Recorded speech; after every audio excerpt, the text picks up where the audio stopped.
Saya berbuat benar bukan untuk dibenarkan, tetapi saya berbuat benar karena saya orang benar. Status saya orang benar, identitas saya orang benar di dalam Kristus.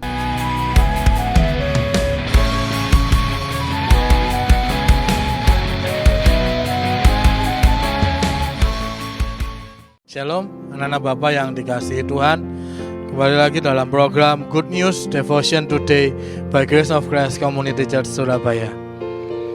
Sebelum kita melakukan aktivitas kita pada pagi hari ini, mari kita mendengarkan Injil kabar baik. Kita pasti diberkati pada hari ini. Saya beri judul yaitu identitas kita orang benar di dalam Kristus. Efesus pasal yang kedua ayat yang ke-8 sampai yang ke-10. Sebab karena kasih karunia kamu diselamatkan oleh iman. Itu bukan hasil usahamu, tetapi pemberian Bapa. Jadi keselamatan itu murni hanya karena anugerah atau kasih karunia dari Bapa. Pemberian, gift, bukan hasil usaha atau perbuatan kita. Ayat yang ke-9 dikatakan, itu bukan hasil pekerjaanmu, jangan ada orang yang memegahkan diri. Diulangi lagi di ayat yang ke-9, bukan hasil usaha atau pekerjaan kita, itu karena anugerah Bapa. Jangan memegahkan diri dengan usaha kita. Ayat yang ke-10 dikatakan, karena kita ini buatan Bapa, diciptakan dalam Kristus Yesus untuk melakukan pekerjaan baik yang dipersiapkan Bapa sebelumnya. Iya, Bapa mau supaya kita hidup di dalamnya. Jadi kita ini diciptakan di dalam Kristus Yesus. Untuk apa kita diciptakan? Untuk melakukan pekerjaan baik atau untuk berbuat baik. Itu pun pekerjaan baik itu sudah dipersiapkan oleh Bapa sebelumnya, bukan dari kita. Bahkan sebelum kita diciptakan sudah diberikan dalam setiap kehidupan kita, sudah dipersiapkan untuk kita berbuat baik. Dan Bapa mau kita hidup di dalam pekerjaan baik itu. Atau dengan kata lain, menghidupi firman Kristus, menghidupi Kristus, menjadi display Kristus dimanapun kita berada. Lifestyle kita, gaya hidup kita adalah Kristus. Haleluya. Jadi pekerjaan baik itu nature kita, habit kita. Manusia tidak memiliki kebenaran sama sekali. Manusia hanya punya kebenaran Kristus yang diberikan karena pertukaran di atas kayu salib, atau yang dinamakan divine exchange, pertukaran ilahi. Dosa kita ditanggung Yesus dan kita menerima kebenaran Kristus. Contoh, saya kasih ilustrasi, saya bekerja bukan untuk menjadi pegawai. Saya bekerja karena saya pegawai. Ada proses seleksi untuk menjadi pegawai, tes kesehatan dan lain-lain. Hingga akhirnya saya diterima menjadi pegawai dan saya bisa mulai bekerja. Sama dengan perbuatan benar.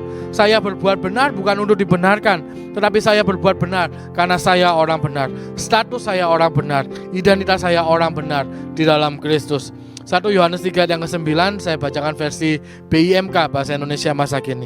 Orang yang sudah menjadi anak Bapa tidak terus-menerus berbuat dosa, sebab sifat Bapa sendiri ada padanya. Dan karena Tuhan itu Bapanya, maka ia tidak dapat terus-menerus berbuat dosa. Jadi kita anak Bapa, maka kita tidak bisa terus-menerus berbuat dosa, karena sifat Bapa ada dalam setiap kehidupan kita. Gen Bapa ada dalam setiap kehidupan kita. Jadi darah kita mengalir darah Kristus, gen kita adalah gen Kristus. Jadi kesimpulannya, identitas kita adalah orang benar di dalam Kristus.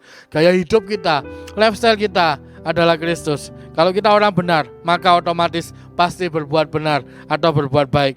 Karena habit kita atau nature kita adalah kebenaran. Haleluya. Jadilah percaya, jadilah sehat sempurna, jadilah diberkati. Mari kita berdoa. Kuasa kasih karunia Kristus, Bapa kami yang di surga, Bapa kami bersyukur karena kasih karunia-Mu kami telah dipilih sejak semula untuk menerima keselamatan yang kekal di dalam Tuhan Yesus Kristus. Di dalam kasih karunia Kristus kami telah menerima pendamaian dengan Bapa oleh darah salib Kristus. Kami telah menerima pendamaian dalam rumah tangga dengan sesama dan dengan diri sendiri. Kami telah menerima pribadi dan karakter Kristus oleh kuasa Roh Kudus menjadi anak-anak Bapa di surga. Kami telah menerima semua janji-janji Bapa dan hidup dalam segala kelimpahan. Kami telah menerima perlindungan yang sempurna dan dijaga malaikat.